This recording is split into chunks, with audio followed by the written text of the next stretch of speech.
일요일 토크킹 시간입니다. 장윤선 정치전문기자, 장성철 공론센터 소장, 자 김재섭 국민의힘 서울 도봉갑 당협위원장 세 분 나오셨습니다. 안녕하십니까? 네, 안녕하세요. 안녕하세요. 도봉관 스타 도나스 김재소입니다.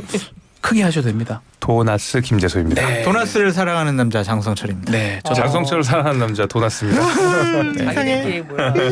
방송에서 뭐 죄송합니다. 하지 마시고요. 죄송합니다. 자 윤석열 정부 출범 1년을 맞이했습니다. 총평 한번 이거 하면 좀 그렇긴 한데 점수 같은 거 이렇게 학점 같은 거 주고 그러잖아요. 다른 방송에서 하길래 한번 해보신 거예요? 한번 여쭤볼게요. 장선수장님 몇 점 학점 아니 저는 학점보다 한 49점 정도 주고 까락입니까? 싶어요. F잖아요 그러면. 네, 앞으로 좀 더 잘하실 거라는 기대를 갖고 예, 조금 좀 낮은 점수를 주겠는데요. 꽈락. 가장 전 낮은 점수를 주는 게 당에 대한 대통령의 여러 가지 결정, 판단, 생각 이런 것들이 좀 상당히 실망스럽다라고 말씀을 드려요. 그러니까 정당의 민주적 자율성에 대해서 상당히 좀 축소시키는 그런 말씀들을 좀 많이 하신 것 같아서 좀 많이 우려스럽다라고 말씀을 드려요. 왜냐하면 당은요 대통령이 하부기관이 아니잖아요. 대통령실 하나의 부서가 아니잖아요. 그렇죠. 민심을 전달하는 통로가 되어야 하는데 자칫 잘못해서 당을 공천권을 가지고 당에 있는 지도부라든지 의원들을 옥죄기 시작을 하면은요 민심을 전달하지 못하고요 대통령의 말과 생각과 판단을 국민들에게 강요할 수가 있어요. 그것은 상당히 집권 세력에게도 좋지 않다라고 말씀드립니다. 그래서 49점. 김재수 위원장님 좀 높게 줄 수 있나요?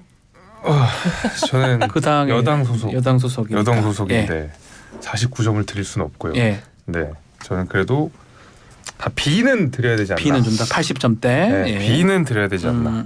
일단 아쉬운 점은 장 소장님께서 잘 말씀을 해주셨다. 이제 그 얘기를 해주셨고 개인적으로는 그 높은 점수를 주고 싶은 부분은 네. 결국에는 이제 외교, 국제관계 이건 것 같아요. 물론 지금 단계에서 와 일본에 너무 내준 거 아니냐, 뭐 미국 가서 뭐 했냐. 사실 야당의 비판이 저는 분명히 거기에는 무리한 부분이 있다고 생각하거든요. 그리고 어쨌든 냉전 시기에 이 패권 국가들 간의 경쟁 사이에서 대한민국의 위치가 어떻게 해야 되느냐, 국제 질서에서 대한민국은 어떤 역할을 해야 되느냐, 이 관계 재정립하는 게 사실은 굉장히 어려운 일이긴 하거든요. 그렇죠. 근데 이 부분 확실하게 노선을 정하신 것 같아요. 그러니까 문재인 정부 때는 뭐 전략적 모호성이라는 이름으로 사실 중국도 미국도 반반 걸쳐 있는 그런 느낌이었지만은 네. 그러다 보니까 그냥 외교의 방향성도 모호해져 버렸거든요. 그 당시에. 근데 적어도 윤 정부로 들어오면서 외교만큼은 그래도 확실하게 한미일 공조 체제로 강화하기로 기조를 정하고 밀어붙이는 것 같다. 근데 그 과정에서 너무 빠른 감도 저는 있다고 생각하지만 예. 적어도 방향성만큼은 좋기 때문에 방향성 거기에 맞다. 저는 높은 점수를 드리고 싶습니다. 네. 장윤선 기자님도 점수 주십시오. 그러니까요. 저기 장 소장이 49점 주셔가지고 네. 저도 그래서 저기 호소인 소리를 듣는구나 그런 생각이 좀 들었는데 참칭 패널. 그러니까 참칭 패널. 예. 그 좋은 점수를 드리기가 어렵습니까? 다양하게 그런데요. 저는 첫 번째로 언론에 대한 대통령의 태도와 자세가 너무 역대적 이런 대통령이 없었어요 그동안. 그러니까 87년 6월 항쟁 이후에 취임 1주년 신년 기자회견 둘 다 안 한 사람 딱 한 사람이에요. 이명박 전 대통령. 네. 그다음에 이제 두 번째로 윤석열 대통령이 역사를 새로 쓰게 된 겁니다. 오늘 취임 1주년인데 기자회견 안 하고 오전 오후에 무슨 상징성 있는 두 가지 행사가 있어요. 아침에는 뭐 근데 어쨌든 뭐 경호 엠바고라서 제가 말씀은 못 드리지만 네. 국민들이 궁금해하는 현안들이 얼마나 많습니까? 지금 외교 문제 얘기했지만 긍부정 모두 외교가 제일 높거든요. 그러면 그동안 우리가 저 다자 외교를 중심으로 했던 아태 전략을 느닷없이 인도 태평양 전략으로 바꾼 이유가 뭔지, 그리고 이러니 저러니 해도 우리가 중국에 대해서 불만도 많고 불쾌한 지점도 많지만 경제적 이익 때문에 우리가 관계를 맺어왔던 수많은 요소들이 있는데 그러면 그거 말고 대체할 만한 다른 시장이나 대안이 있는 건지 이런 거에 대해서 대통령한테 궁금한 게 있고요. 그다음에 뭐 여러 외신 인터뷰를 통해서 밝혔던 뭐 뭐 100년 전 일로 일본에게 무릎 꿇고 사과라는 거에 동의하기 어렵다라는 주장을 했는데 그러니까 우리 국민들은 그런 요구를 한 적이 없는데 대통령은 왜 그런 인식을 하고 있는지 뭐 이런 등등에 대해서 물어볼 게 너무 많은데 일단 기자회견 안 해요. 안 해요. 그리고 또 뭐 바이든 날리면 사태에서 보여지는 것처럼 국민들이 판단하고 있는 문제에 대해서 대통령은 또 다른 인식을 하고 있어요. 그리고 어제 뭐 국무회의에서 당황하게 얘기했지만 외교 안보만큼 큰 변화가 이루어진 분야가 없다라고 말을 하는데 진짜 이런 외교 처음이에요. 그러니까 왜 이렇게 하는지 한미일 안보 협력 미국하고 일본에겐 이익인데 그럼 우리에게는 무슨 이익이 있는지 근데 이런 걸 정부 안 한다고 하시니까 저는 너무 답답하고 알겠습니다. 좋은 점수 드리기가 어렵죠. 한마디 말씀드리면 예, 말씀 정말 주십시오. 저런 외교를 할 수밖에 없었던 이유가 대통령께서 지금은 국민들에게 밝힐 수가 없는데 정말 국가적으로 위험스러운 상황이 있어서 한미일 공조 체제를 강화시키면 안 됐다.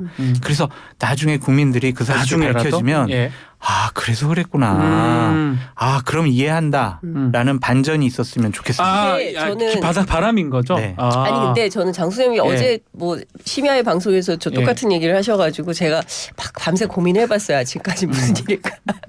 근데 이게 네오콘적 사고예요. 무슨 얘기냐면 기본적으로는 북한 동계론에 기반한 그런 위협을 대비해서 우리가 뭐 한미일 공조를 해야 된다라고 주장을 하는데 실제로 한미일 공조를 해서 우리에게 올 이익이 없거든요. 네. 미국하고 일본은 이익이에요. 100%. 근데 우리는 없어요.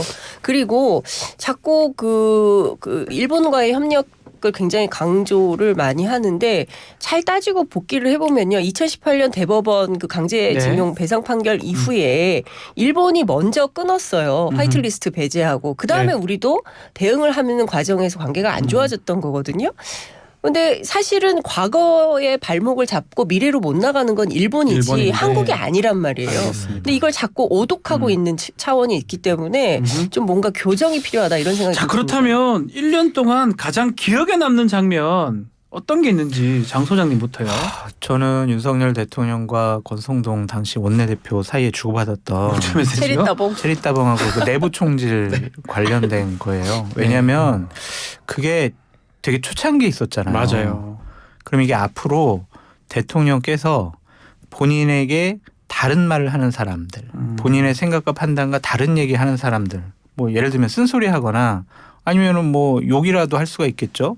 그런 것들에 대해서 어떠한 생각과 판단을 갖고 있느냐라는 것을 보여주는 상징적인 장면이라고 보여주거든요. 그 장면이요. 아 다른 얘기 듣는 걸 싫어하는구나. 그냥 대통령이 말씀하시고 지시하는 걸 그대로 따라야 되는구나라는 이미지를 줄 수밖에 없어요. 예. 그리고 쫓아내는 방식은 되게 거칠었어요. 예. 그냥 윤리 열어가지고 그냥 정광석과처럼 그냥 당권 정지에서 1년 6개월에서 쫓아버리잖아요. 정치를 못할 정도로. 그런 방식의 거칠함들이 보여주는 게 뭐냐면 많은 참모들과 의원들이 아 입을 다물어야 되겠구나. 내가 다른 얘기에서는 내가 공천도 못 받고 배지를 못 달겠구나.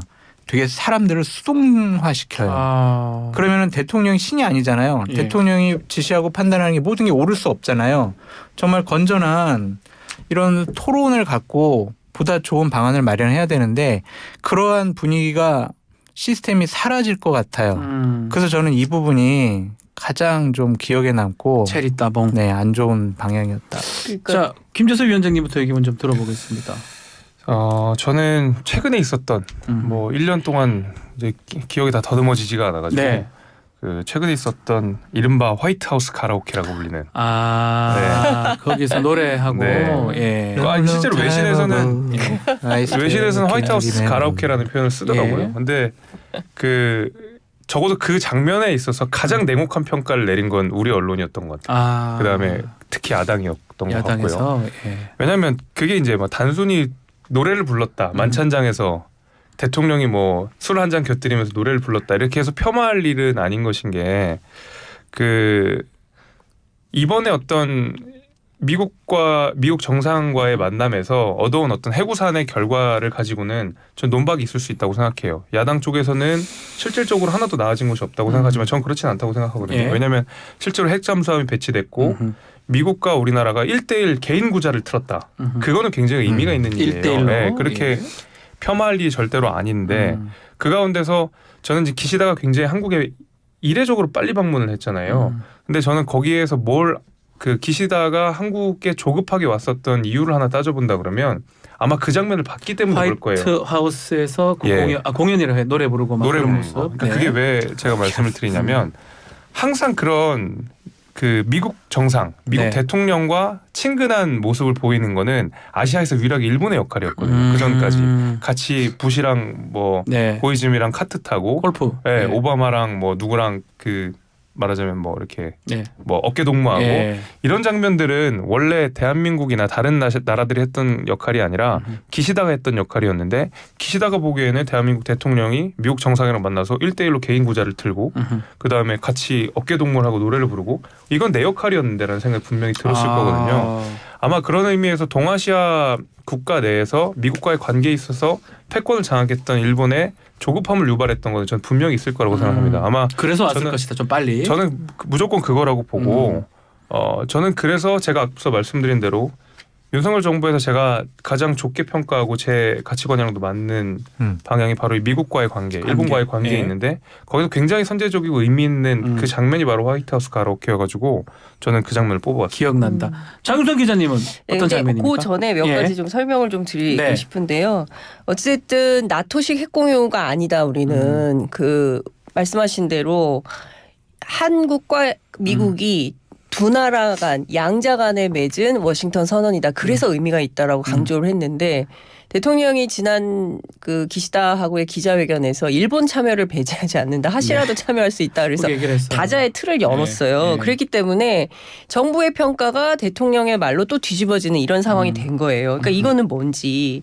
그리고 그 앞서 말씀하신 대로 고이즈미부터 시작해서 아베 등등까지 이어지는 이런 것 때문에 국제사회에서 일본의 외교를 푸들 외교라고 비판을 받았던 푸들 겁니다. 외교. 미국에게 그냥 아부하는 그런. 그리고 우리 외교의 가장 큰 문제가 뭐냐면요. 지나치게 미국 일극주의에 빠져 있다는 거예요. 그게 네. 되게 위험한 건데 헨리 키신저 아시죠? 옛날에 그 1970년대 그 셔틀 외교를 통해서 미중 간의 그 갈등을 풀고 뭐 길을 열었던 키신저가 뭐라고 얘기를 하냐면 중국이 조만간 그러니까 올 연말쯤에 그 러시아 우크라이나 전쟁을 해결하게 될 거다라고 네. 얘기를 해요. 사우디하고 이란 문제 해결한 데 이어서 그러니까 중국이 중재자로 나왔었는 거죠. 그러니까 국제사회가 굉장히 많이 변하고 있고 미중 무역 갈등을 시작으로 해서 사실상 두 개의 세계가 존재하는 이런 상황에서 우리가 경제적 안보적 이익 다 하려면 중국하고 러시아의 관계도 굉장히 중요한 거예요. 적을 예. 만들 필요는 없어요. 그렇다고 해서 뭐 특별하게 친해질 이유도 없겠지만 굳이 옆 동네에 있는 사람들하고 척지고 살 이유가 없는데 윤석열 대통령 계속 그 길로 간단 말이에요. 네. 그렇기 때문에 외교안보 석학인 문정인 선생이 뭐라고 얘기를 하냐면 이게 한국에서 네오콘이 다시 되살아난 느낌을 받는다 이런 얘기를 하거든요. 그러니까 대단히 위험한 외교를 하고 있는 거예요. 위험하다 이렇게 보시는 그렇습니다. 거군요. 예. 그 위험을 없애는 외교를 해야 되는데 위험을 증폭시키는 외교를 하고 있기 때문에 국민들이 불안해서 부정평가 외교 지수가 올라가는 겁니다. 그러니까 이걸 좀 직시를 해야 될 것 같고요. 저는 기자로서 어떤 부분요? 정말 황당했던 포인트는 뭐냐면 바이든 날리면 사태 이후에 전용기에서 MBC 기자를 못하게 했어요. 아하. 그리고 심지어 그 돌아오는 비행기 안에서 공식 브리핑을 해야 되는데 공식 브리핑을 하지 않고 개인적으로 평소에 친하게 지내던 기자 둘을 따로 불러서 사담을 하는데 1시간을 썼어요. 그 시간이면 충분히 공식적인 브리핑을 하고도 남을 시간이죠. 그 취임 1주년 앞두고 기자들하고 김밥, 떡볶이, 순대 먹으면서 네. 대통령이 이렇게 많으면 얘기 못하니까 조금씩 나눠가지고 맥주나 한잔 하면서 얘기를 합시다. 이거 검찰 시절에 검사 시절에 그 검찰 출입기자단 다루던 방식이거든요. 저는 이런 방식을 고수하면 대한민국의 공식과 비공식 그리고 반드시 대통령으로서 국민들께 발표하고 설명해야 되는 의무가 있는 그런 의제들에 대해서도 그냥 스킵하고 넘어가려고 하는구나. 이거 매우 위험하다 이런 생각이 듭니다. 알겠습니다. 제가 네. 그 장 기자님 말씀이랑 완전히 다른 부분이 아까 이제 뭐 푸들 외교 비판하셨는데 사실 그건 시대착오적인 이야기인 게 트럼프부터 시작해서 미국의 기조가 완전히 달라졌거든요. 자국 중심주의 기조로 바뀌었기 때문에 사실은 그 전에 미국 미국과의 기조에 빗대해서 네. 지금도 푸들 외교라는 비판을 하는 거는 잘못된 전혀 안 것이다. 맞는 내용이에요. 예. 그래서 오히려 지금 밀착을 해야 될 필요성이 훨씬 더 강화되었고요. 두 번째는 지금 말씀해 주신 대로 과거의 그 대탕트 시대가 아니에요. 지금 냉전 시기이기 때문에 확실하게 일극주의가 신냉전 시대라고. 그럼 신냉전 하더라고요. 시대이기 네. 때문에 일극주의가 오히려 지금 필요한 때가 왔거든요. 그러니까. 대표적인 사례로 우크라이나인데 우크라이나가 어중간하게 걸쳐 있었잖아요. 이러면 오히려 위험해질 수 있어요. 저는 그런 의미에서 사실은 뭐 중립 외교나 뭐 전략적 모호성 이런 비판 이런 것들 왜 버리냐는 비판 굉장히 많을 걸 알고 있지만 오히려 안보나 경제면에 있어서는 오히려 저는 지금 일극주의에 이제 선택을 해야 가깝게 된다, 이 말인 가는 방식이 거예요. 분명히 필요하고 저는 윤 정부에서 적어도 그건 진짜 잘하고 잘했다고 있다. 생각해요. 예. 그러니까요. 예. 그래서 예. 우리가 말씀해 주십시오. 지금 냉전 시대하고 다르게 지금 탈냉전에서 다시 또 신냉전으로 가고 있는 건데 그래서 우리 국익을 위해서 얻은 게 뭐냐는 거예요. 자국 중심주의 생각해 볼 때 예컨대 바이든 시대에 우리는 1,000억 달러를 퍼부었지 않습니까? 예. 근데 우리에게 돌아온 거는 57억 달러밖에 안 돼요. 이게 이익이라고 볼 수 있을까요? 중국하고의 지금 반도체 마이너스 47%죠. 7개월째 무역 적자죠. 우리에게 경제적 이익이 오고 있습니까? 이거 아니라는 거죠. 그래서 우리한테 어떤 국익이 오고 있냐는 거예요. 그러니까 저는 이 부분에 대해서 윤석열 대통령이 답변을 좀 듣고 싶어요. 짧게 하나만 할게요. 그러니까 네. 외교는 그러니까 경제 문제는 너무 그 설명할 게 길어서 그걸 그렇죠. 빼고 예. 적어도 한미일 공조가 도움이 안 된다라는 얘기도 말이 안 되는 게요. 그 일본은 신호 정보라고 불리는 그러니까 정찰기가 워낙 많기 때문에 그 시진트라고 하는 신호 정보가 굉장히 많아요. 네. 우리는 이제 휴민트가 좋은 거고요. 북한에 대해서. 그렇기 때문에 한미일 공조를 통해서 우리가 일본의 시진트를 갖지 않으면 사실 반쪽짜리 북한 정보를 받게 됩니다. 그래서 네. 저는 한미일 공조가 굉장히 중요한 상황이라고 저는 생각이 되고 그런 의미에서 한미일 공조가 지금 의미 없다라는 거는 맞지 않는 소리예요. 알겠습니다. 아니, 그러니까 미사일 알겠습니다. 공조만 하더라도 예. 이게 왜냐하면 시긴트나 휴민트나 다른 정보 체계가 굉장히 많이 있는데 핵심은 뭐냐면 미사일 정보거든요. 미사일 정보에서는 사실 우리가 지구 공률 때문에 우리가 먼저 받아요. 우리 가까우니까요. 우리가 먼저 알아요. 그래서 우리가 늘 일본의 정보를 전달해 주는 거예요. 탄착지죠. 에? 탄착지죠. 아니, 그러니까 그렇다 하더라도 미사일 안보 공조를 통해서 우리보다는 미국이 얻을 국가적 이익이 훨씬 많다는 근데 거예요. 제가 봤을 때 장윤성 기자님이 그 민주당 김남국 의원 얘기 못하게 지금 침대 평론을 하고 있는 것이 아니냐. 아니에요. 외교 저도 그 얘기 할 이권으로 얘기 지금. 많아요. 네. 알겠습니다. 그러면 장 소장님께 그 질문 좀 드려보겠습니다. 1주년 네. 이면 사실 기자회견도 네, 해야 되는데 네. 이렇게 얘기하더라고요. 잘난 척하는 행사는 예의가 아니다.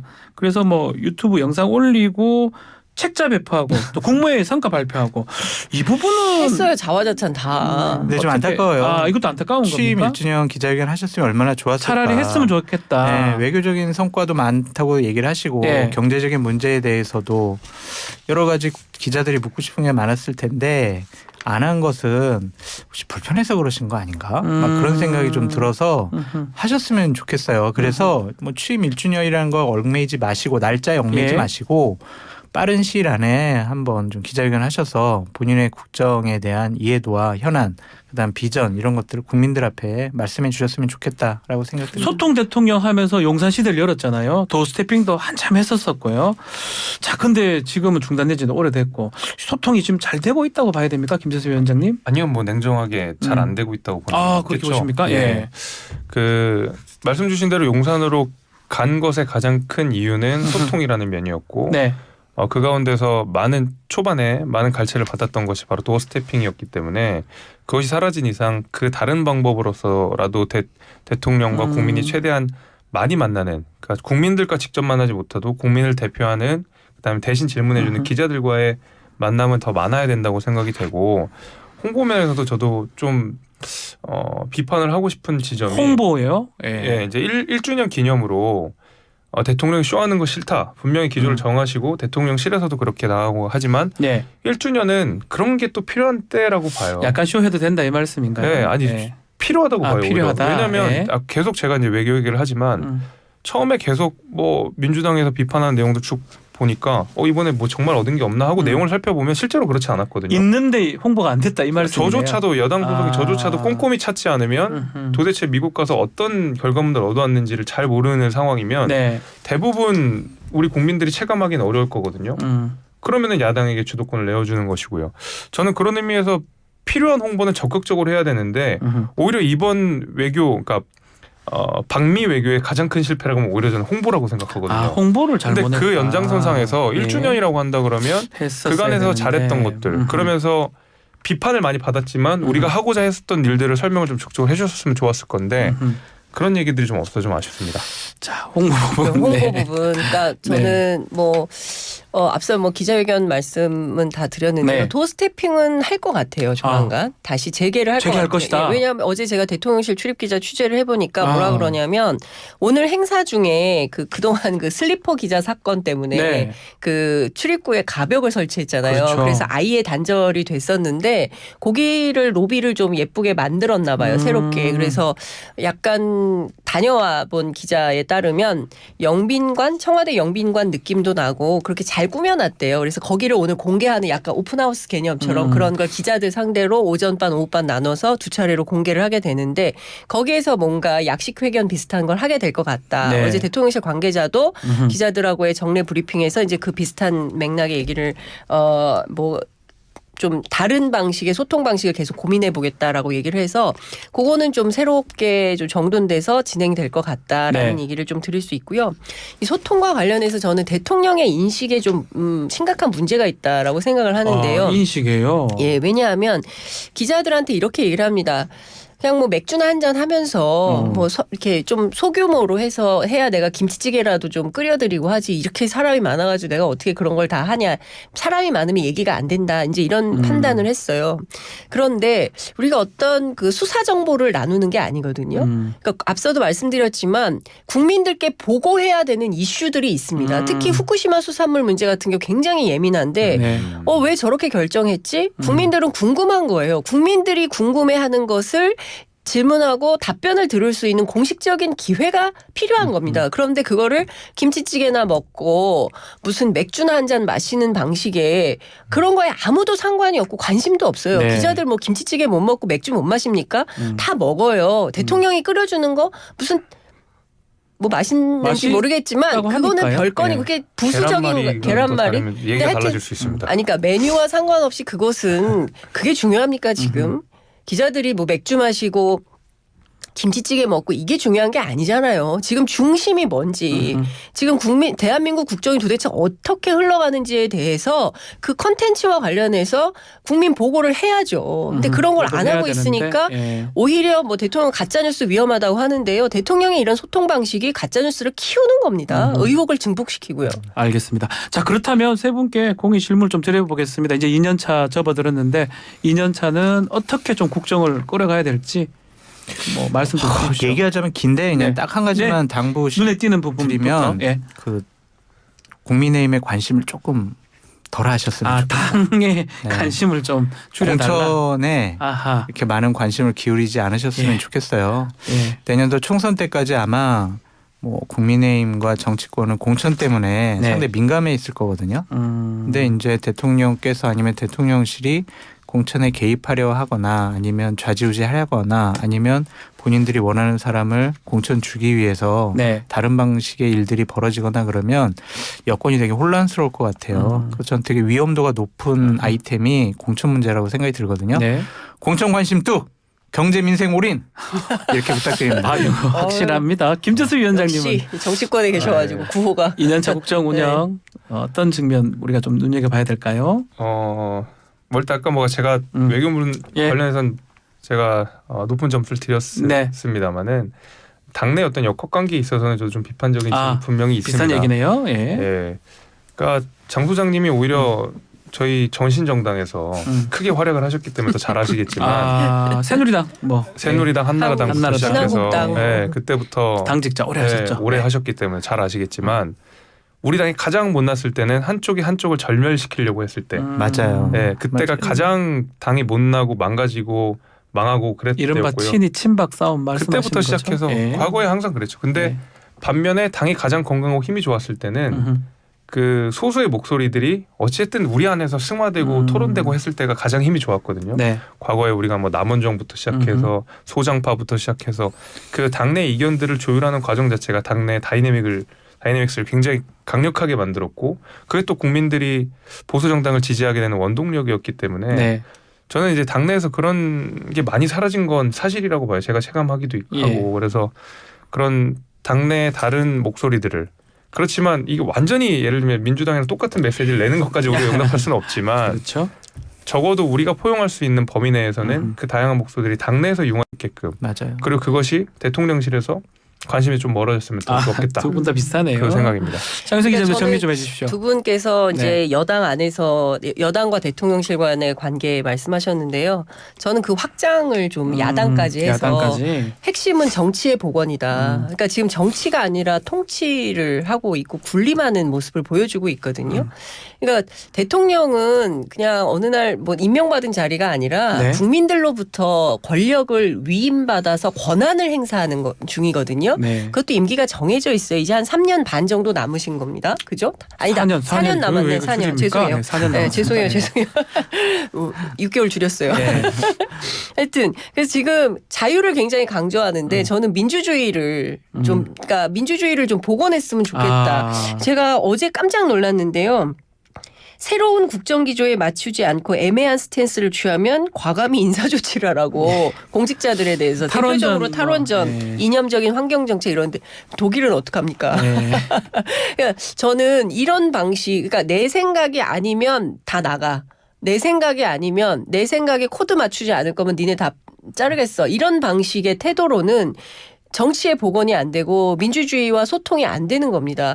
그러니까 반대파를 자꾸 만나고 반대 진영에 있는 사람하고 소통을 해야 이게 정반합에 따라서 새로운 그 발전이 가능한 거잖아요. 네. 근데 그게 아니라 계속 갇혀 있고 내 말 들어 내 뜻대로 할 거야. 이걸 계속 고집하면 성공한 대통령이 되게 어렵다. 걱정스럽습니다. 뭐 우리 세 분 다 2년 방향에 대해서 비슷하게 말씀을 주셨습니다. 자, 잠시 광고 들으시고 또 전국 현안에 대해서 다시 이야기 이어가겠습니다.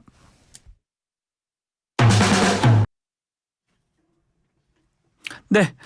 자, 토크킹. 자, 장윤선, 장성철, 김재섭 위원장과 함께 하고 있습니다. 자, 2부에서는 현안 좀 살펴보겠습니다. 자, 김남국 의원 코인 논란. 나흘 만에 사과 입장을 내놨습니다. 우리 그 김재섭 위원장 그래도 코인 많이 아시니까요. 잘 모릅니다. 그래요? 네. 코인해요? 해본 적도 없고. 아, 그렇습니다. 네, 코인 해본 전문가 적도 저예요. 저 네. 2018년, 17년, 18년도 투자했다가 네. 거금을 날렸습니다. 전문가가 아니네요. 실패했어요. 근데 어떻게 하면 실패하는지는 알아요. 방금 우리 이준석 전 대표랑 인터뷰를 했는데 사실 코인 그 거래 이런 거에 대해서는 사실 아는 사람은 알지만 모르는 사람은 대부분 잘 모르죠. 어떤 내용이 잘 모르거든요. 이준석 전 대표는 일단은 모험적인 투자였던 것 같다. 그렇지만 그게 불법적 요소가 있는지는 아직까지는 확인 안 됐다. 그 정도로 정리를 좀 했는데 어떻게 보셨습니까? 불법이 중요한 게 아니죠. 네. 그러니까 지금 뭐 민주당에서도 조사한 불법은 내용이 중요하죠. 비슷해요. 아니 불법도 중요하지. 불법도 중요하죠. 그러니까 불법도 그렇죠. 죄송합니다. 불법도 중요하지만, 불법도 네. 중요한 지금 그러니까 돌아가는 상황을 보면 그 경계선에 있는 것 같아서 말씀드리기가 굉장히 애매해요. 왜냐하면 첫 번째로 김남국 의원의 해명이 계속 바뀌어요. 맞아요. 그러니까 지금까지 나온 얘기를 종합을 해보면 어쨌든 이제 전세자금 6억이 있었어요. 네. 그 전세자금 6억을 가지고 그 LG 디스플레이 주식을 사요. 그래서 그걸로 9억 8천을 만들어요. 네. 그래서 3억을 번 거죠. 1년 사이에. 그래서 그 9억 8천을 가지고 전부 그 위믹스라는 코인에 몰빵 투자를 합니다. 네. 그래가지고 그중에 나중에 지금 남아있는 현금 자산은 9억 1천이라고 하니까 9억 8천은 또 어디로 갔냐. 이거에서 뭐 6억은 안산의 집 얻은 거 전세 그다음에 2억은 서울의 오피스텔 얻은 거 국회의정 활동하면서 뭐 필요해서 그랬다는 건데 뭐 대충 그렇게 썼다. 남은 돈은 9억 1천이고 네. 본인의 자산 규모는 21억이다. 네. 이제 이런 해명을 하고 있는데 이 얘기가 나흘간 계속 진화 발전한 거예요. 그러니까 처음에는 그런 얘기 없었어요. 처음에는 2, 3월 사이에 자기가 ATM 기계를 통해서 뽑은 거는 440밖에 없다. 네. 이렇게 주장을 했는데 본질과 비본질에서 좀 그러니까 본질에서 벗겨나 있는 방식으로 해명을 계속 하다 보니까 중언부언이 되고 결국엔 나흘 만에 사과를 했는데 오늘 또 막 동아일보 보도 나오는 걸 보면 이게 대선 무슨 그 코인까지 막 네. 가는 이런 상황이 되는 거 아닙니까? 그러니까 저는 김남국 의원이 초반에 명명백백하게 이거 언제 사서 얼마에 사서 언제 얼마에 팔았고 내 투자 내용은 이런 거다. 그리고 애시당초 공직자 재산 신고할 때 네. 비고란이 있잖아요. 네. 그 비고란에 쓴 사람도 있어요. 부산시의원 그다음에 대통령실 비서관. 근데 이분은 안 썼잖아요. 그러고 이거는 불법 아니고 꼭 쓰라는 신고 의무가 없으니까 나는 안 했어요라고 하지만 이 과정이 좀 석연치 않죠. 석연치 않죠. 그리고 평소에 본인이 나는 뭐 굉장히 뭐 좀 돈이 없다. 그래서 뭐 청년 정치인 정치하기 힘드니까 후원해달라고 해서 1등으로 후원금 모집하고 뭐 평소에 라면만 먹고 그래서 뭐 파스타 이름도 잘 모른다 이런 얘기를 한 것들이 일반 청년들 입장에서 볼 때는 저 사람 뭐야 돈 없다더니 저렇게 그 비공개로 된 돈이 이렇게 많았던 거야 이런 거에 대해서 사실은 박탈감 이런 게 있을 수 있죠. 자, 뭐 김재수 위원장님. 네. 그러니까 뭐 길게 이제 말씀해 주셨는데 이 사안은 그냥 간단한 사안이라고 봅니다. 네. 그러니까 김남국 의원이 그 코인의 흐름, 뭐 경제의 흐름 이런 걸 완벽하게 파악하는 어떤 경제 신 초천재 플러스 매도 시점, 매수 시점에 정확하게 사고 파는 결단력을 가진 상남자 이 두 가지의 조합이 이루어진 불세출의 투자의 신이거나 투자의 신이거나 아니거나 그러니까 그거거나 아니면 내부 정보를 이용해서 그 이 이해 충돌 여지가 있음에도 불구하고 공직자의 신분으로 투자를 했던 타짜거나 둘 중에 하나거든요. 근데 지금 해명하시는 내용, 나오는 언론 보도 이런 걸 보면 글쎄요 저는 불세출의 투자의 신보다는 내부 정보를 이용한 타짜일 가능성이 훨씬 더 높다고 생각하거든요. 맞아요. 네. 그 부분이 더 문제라는 거죠. 불법 요소도 있다는 거죠. 그럼요. 그러니까 김남국 의원이 정말 이 정도의 투자의 신이 아니라면 네. 그러면 이 내부 정보 내지는 이해 충돌 여지가 있는 건데 저는 훨씬 더 후자의 무게를 둡니다. 뭐 일단 그 부분이거든요. 이제 뭐 이준석 대표는 모험적인 투자라고 얘기했고 또 김재수 위원장은 너무 가감하게 하기 때문에 뭐 정보를 이용한 적이 있냐 했는데 김남국 의원은 지금 내부 정보 이용한 적 없다고 이렇게 언급을 하긴 했습니다. 근데 그건 이제 검찰 수사를 통해서 예. 밝혀질 문제인데 네. 박지훈 앵커님 솔직히 9억이라는 돈 정말 어마어마하게 큰 돈이잖아요. 저한테는 그렇습니다. 저한테도 어마어마하게 큰 돈인데 네. 이거를 한 종목에 만약 올인 투자를 했다고 생각을 해보세요. 그냥 내가 이렇게 살펴보고 그냥 투자해요? 그거는 상식적인 판단과 추측이 아니라고 좀 생각이 들고 네. 저는 김남국 의원 좋아요. 그냥 법적인 문제는 나중에 뭐 수사도 받아야 되고 재판도 거쳐야 되는데 공직자는요. 예. 돈 벌려고 해서는 안 돼요. 그러니까 전 그 부분을 지적하고 싶은 거예요. 네. 왜 국회의원 됐어요? 국민을 위한 정치를 하겠다. 국민을 위해서 법안도 만들고 제도를 만드는 게 국회의원이 할 일이잖아요. 그런 국회의원이 공직자가 돈을 벌겠다고 마음을 먹는 것. 투자인데 뭐가 문제야?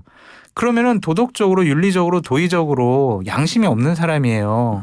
그냥 그 가상화폐 투자할 그럴 시간에 정말 국민을 위한 제도 법 어떻게 더 만들까 한 분 더 만나서 그분들 어려움 듣고 그분들 뒷받침해주고 이게 바로 정치인들이 할 일이거든요. 근데 김남국 의원은 이런 가상 자산 투자를 통해서 본인의 재산 증식에 더 많은 노력을 기했다라고 볼 수밖에 없는 상황이잖아요.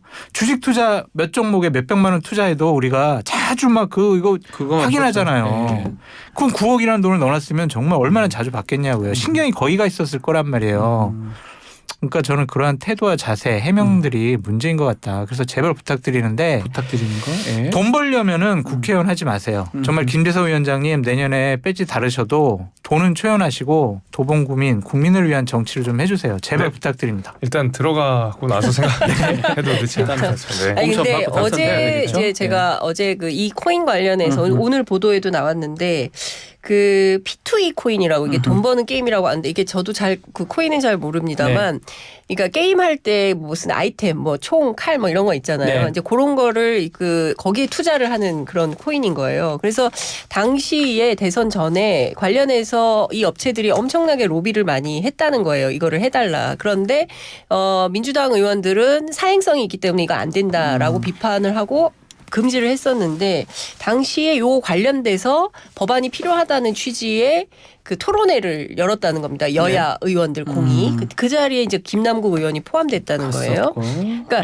이걸 활성화를 해야 되느냐, 활성화하면 안 되느냐 이게 굉장히 정책적 판단이 요구되는 사안에서 이거 활성화가 필요하다라는 건데 왜 이런 걸 했는지에 대한 해명도 좀 필요한 것 같고요. 앞서 말씀하신 대로 9억이나 되는 돈을 몰빵을 한 것은 투자 상식상 별로 이게 있을 수 없는 일이라는 거예요. 분산 투자를 기본적으로 하지 한 주식에 이렇게 한다? 왜 그랬을까? 이해할 수 없다라는 얘기가 나옵니다. 그렇기 때문에 저는 그러니까 불법과 합법 사이를 오고 가는 뭐 이준석 대표는 아니라고 얘기를 하지만 위험한 투자라고 얘기를 하지만 실제로 그 부분이 있는지를 좀 따져봐야 되는 이런 상황인 것이죠. 자 민주당에서 좀 뭐 돈봉투에 이어서 코인까지 논란이 되고 있고 뭔가 휘청거린다. 호남에서 민심도 이탈했다고 하는데 어떻게 해야 됩니까? 뭐 타당 입장이긴 하지만. 그러니까 지금 보면 그 이재명 대표도 마찬가지고 네. 그 뭐 노웅래 의원이나 돈봉투 혐의 송영길 전 대표 네. 그다음에 김남국 의원까지 아직까지는 다 혐의거나 의심 수준이지만은 다 돈 문제잖아요. 이게 저는 그게 좀 심각하다고 봐요. 뭐 그 전까지는 약간 선거 관련된 비위들이 많아가지고 문제가 네. 됐다면 이번에는 또 다시 다른 걸 넘어서 돈 문제가 계속 그 돌고 있거든요. 근데 과거에 보수정당이 많이 비판받았을 때 보면 그 보수정당이 항상 기득권이었을 때, 당 사회의 주류였을 때 돈 문제, 성 문제 이런 걸로 늘 비판받고 그랬잖아요. 네. 그걸 민주당이 지금 똑같이 하고 있는 거예요. 처음에는 성 관련된, 두 번째는 돈 관련된. 네. 그 얘기는 이미 민주당이 우리 사회의 주류라는 얘기랑 다름없다고 생각해요. 네. 민주당 내에서 이렇게 터져 나오는 것들을 보면 그렇게 됐을 때 저는 지지층의 변화가 있을 수 있다고 생각합니다. 그 국민들도 감지하기 시작할 거예요. 더 이상 기득권 정당이다. 민주당은 민주당도. 진보 정당 아니다. 여기는 과거에 막 한나라당, 신한국당 그 당시 보수들이 보였던 어떤 기득권 부패의 모습을 지금 민주당이 그대로 보여주고 있다는 점에서 저는 지지층의 이탈이 앞으로 좀 가속화될 가능성이 굉장히 높다고 봅니다. 좀 드리고 싶은 네. 말씀이 뭐냐면 최근에 이제 하루 이틀 사이에 이제 1주년 여론조사가 많이 나왔잖아요. 네. 거기서 보면은 민주당의 지지율이 그렇게 썩 높거나 아니면 국민을 앞서거나 이런 것보다는 정체돼 있거나 낮거나 네. 막 이런 여론조사들이 많이 있더라고요. 반사이익이 없는 것 같아요. 네. 그 이유를 민주당에 있는 의원들이나 지도부는 심각하게 생각을 해야 된다니까요. 대통령 부정평가가 60%에 가깝고 넘을 때도 많은데 네. 왜 반사이익을 못 얻느냐. 그럼 우리 스스로 자기 정화 기능이 없는 것에 대한 국민적인 불만, 반감, 분노가 있는 것이 아니냐라고 생각을 해봐야 돼요. 그래서 어제 결정한 것 중에 저는 또 상당히 국민의 눈높이와 맞지 않는 결정이라고 보여지는 게 뭐냐면 공천룰을 바꿨잖아요. 그렇죠. 그러니까 1심에서 유죄를 받아도 재판 중이라도 부적격 심사 대상에서 제외시킨다.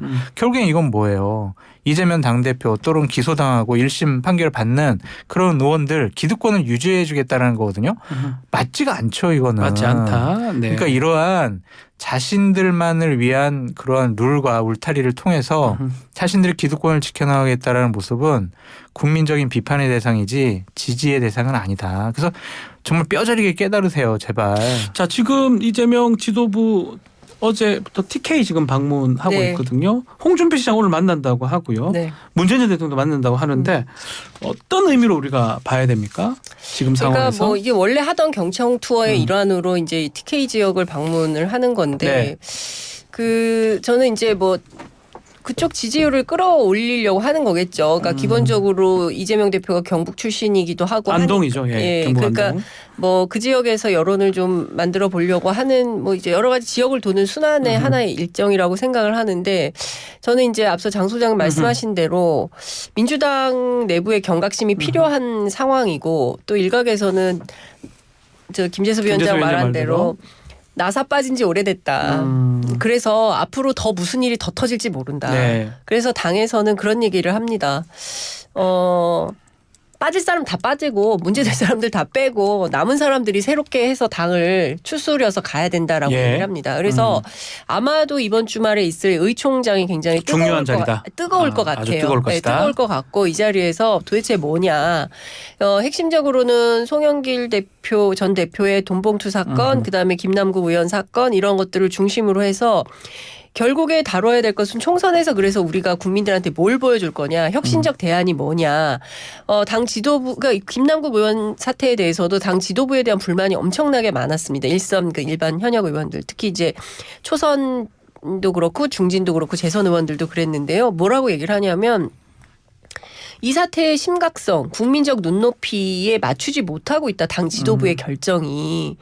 국민들은 지금 사실 그 전세 사기 피해자들이 엄마 나 2만 원만 붙여줘라고 하고 스스로 세상을 떠나는 이런 상황. 그다음에 일가족들이 이 정말 더 이상 삶을 생존하기 어려워서 다들 이렇게 세상을 떠난 이런 상황에서 이렇게 돈 관련한 의혹들이 계속 빚어지는 그렇죠. 게 맞냐? 그게 음. 민주당의 정신에 맞냐? 뭐냐 민주당이 중산층과 서민의 정당 맞냐? 이런 것들에 대해서 자기들끼리도 이제 위기감이 좀 있는 것 같아요. 그래서 좀 변화하자라고 주장하는 그룹과 또 안 그런 그룹 사이에서의 갈등 이런 게 예상이 됩니다. 네, 그 말씀 주십시오. 홍준표 시장하고 저 이재명 오늘 당대표 만나는 만납니다. 거 좀 재밌는 얘기가 있는데 아, 재밌습니까? 홍준표 시장이 한 소리 할 것 같아요. 이재명 당. 하겠죠. 아. 그래서 내일 아마 우리 박지원 유스킹에서 이게 뭔 말입니까 하면서 네. 얘기하면 아이템이 나올 것 같아요. 뭐 아. 준비하고 있는 것 같더라고요. 준비 뭔가 쓴소리를 하겠죠. 쓴소리보다는 하여튼 좀 아, 우리 불편한 선생님 소리, 알고 뭔가 알고 있는데. 계신 것 같은데 불편한 소리를 좀 준비하는 것 같아요. 불편한 네. 소리를 아마 할 건데 아마 네. 기대를 해도 된다. 네, 그 말씀인데요. 재밌을 것 같아요. 알겠습니다. 국민의힘 상황도 한번 짚어보겠습니다. 오늘 징계가 6시에 지금 예정이 되어 있는데 지금 징계 수위도 수위지만 어떻게 탈당 아니 사퇴 죄송합니다. 죄송합니다. 본인들이 이제 사퇴하는 거 그쪽도 지금 방향을 보고 있더라고요. 어떻게 보고 계십니까? 그러니까 뭐 그런 해석이 많더라고요. 네.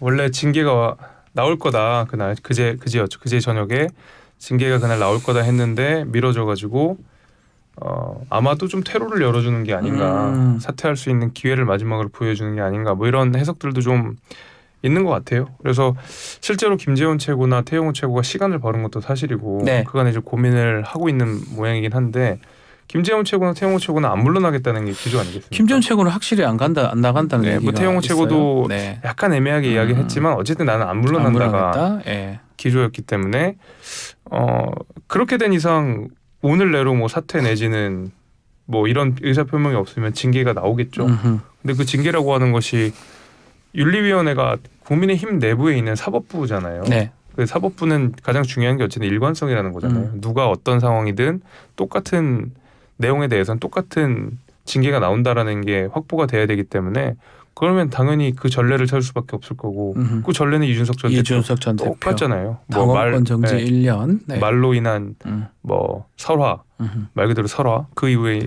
추가적으로 이루어졌던 그 가처분 신청. 음흠. 근데 그 두 분이 가처분 신청한다 그러면 똑같은 내용이기 때문에 똑같은 징계 수위가 나오겠죠.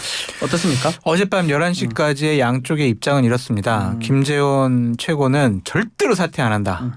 내가 뭐에 사퇴하냐 이런 입장이고요. 태영호 최고는 반반이래요. 반반이다. 그러니까 사퇴해야 되는데 나는 내년에 다시 배지를 달고 싶어. 그러니까 내가 사퇴를 한다면 김기현 당대표가 내년 공천 문제에 대한 어떤 확약을 좀 줬으면 좋겠어 와. 라는 입장을 갖고 있다는 거예요. 근데 김기현 대표는 내가 왜 거기에 엮여 라는 생각을 갖고 있고 태영호 최고위원에 대해서 좀 못 믿는 부분이 있는 것 같아요. 내가 이것도 전화로 얘기하거나 문자로 하면 또 녹음해가지고 녹음해가지고 또 이거를 아주 협박할 네. 거 아니야. 그래서 여기에 끼지 않을 거라고 생각이 드는데 저는 밤새 두 최고위원들이 고민을 해서 오늘 중에 자진 사퇴하지 않을까라는 생각이 들어요. 6시 이전에. 왜냐하면 현실적으로요. 예. 이제 징계 절차에 들어가요. 예. 그럼 최소한 당원권 정지 10개월 이상 나올 거 예, 아니에요. 몇 달 나올 건데. 중징계가 예상되는 거 아니에요? 예. 그럼 내년에 출마할 수가 없어요. 무소속으로 출마하지 않는 한. 국민의힘이라는 플랫폼 안에서 정치를 재개하기가 어렵단 말이에요. 그러면은 일단 선당우사 정신으로 제가 일단 사퇴하겠습니다. 그러면 당원권 정지 한 6개월 하고 초과 공천을 신청하는 것까지 경선하는 것까지 뭐 그거는 자율적인 선택이다라는 기회를 갖는 게 훨씬 더 두 분에게 낫지 않을까. 현실적으로. 그런 생각이 들어서 저는 사퇴할 가능성이 있지 않을까라고 전망해 봅니다. 다른 얘기긴 한데 같이 좀 네. 말씀해 주십시오. 어제 뭐 장경태 의원 같은 경우는 뭐 태영호 최고라든지 뭔가 녹취록도 갖고 있는 거 아니냐. 그래서 지금 뭔가 지금 말이 안 되고 있다. 네. 자진 사퇴 어렵지 않냐. 이런 얘기를 하긴 하더라고요. 근데 사실 그건 모르죠. 태영호 최고가 갖고 있을 수도 있고 없을 수도 있고 또 다른 카드가 있을 수도 있고 없을 수도 있고 그거는 뭐 태영호 최고가 아니기 때문에 알 수는 없는데 저는 좀 근본적으로 네. 김재원, 태영호 두 최고위원의 그간 발언 내용을 보면 이분들이 국민의힘에서 계속 정치하는 게 맞습니까? 저는 그런 근본적인 고민을 국민의힘이 좀 해야 될 것 같아요. 그러니까 대한민국 보수 정당이 예. 어디까지 용인할 거냐. 그분은 아니지 않습니까? 예. 그리고 5.18 다 간다는 거잖아요. 대통령도 또 가요. 그러니까 4.3은 뭐 매번 갈 필요 없다 해서 안 갔지만 5.18에는 전 그 의원들이 다 가고 네. 대통령도 가고 이런 국가 기념일 행사인데 5.18 헌법 수록에 반대하는 입장을 피력한 김재원 그분이 최고위원이에요. 그리고 수석 최고라는 거 아니에요. 제일 그렇죠. 투표를 많이 얻어서 이게 용인이 될 수 있습니까? 이런 주장을 하는 사람을. 저는 그런 차원에서 윤리위원회의 징계 수위가 필요하다고 생각하고 국민들이 다 보고 있어요. 정치적 거래를 하면 되겠습니까? 내가 이렇게 할 테니까 니네 반 깎아줘. 이게 시장에서 흥정하는 게 아니잖아요. 무슨 내가 10,000원짜리 그거를 뭐 5,000원에 살 수 이게 아니지 않습니까? 그러니까 그런 차원에서 좀 정치적 흥정이나 거래 이런 건 없어야 된다고 생각하고 더 하나 말씀드리고 싶은 것은 김기현 대표는 도대체 뭐 하는 분이냐는 거예요. 대표가 당 내부에 지도부 내부에 이렇게 심각한 문제가 있는데 책임지고 싶지 않은 거예요. 예컨대 용산에서 무슨 오더가 있으면 그대로 이행을 하지만 그게 아닌 이상 내 손에 피를 묻히고 싶은 생각은 없는 겁니다. 이런 무책임한 사람이 대표해도 됩니까? 저는 이런 차원에서 국민의힘 당원들이 물어야 된다고 생각합니다. 알겠습니다. 뭐 이준석 대표는 이게 당원 100%도 뽑았기 때문에 이런 결과가 나왔다. 맞아요. 이렇게 맞아요. 분석을 하기도 했습니다. 자, 오늘 토크킹 시간이 다 돼서 여기서 마무리를 좀 해야 될 것 같습니다. 장성철 또 장윤선 김재섭 위원장 세 분 감사합니다. 네, 감사합니다. 고맙습니다. 미래세증권은 생각했어요. 해외 투자라고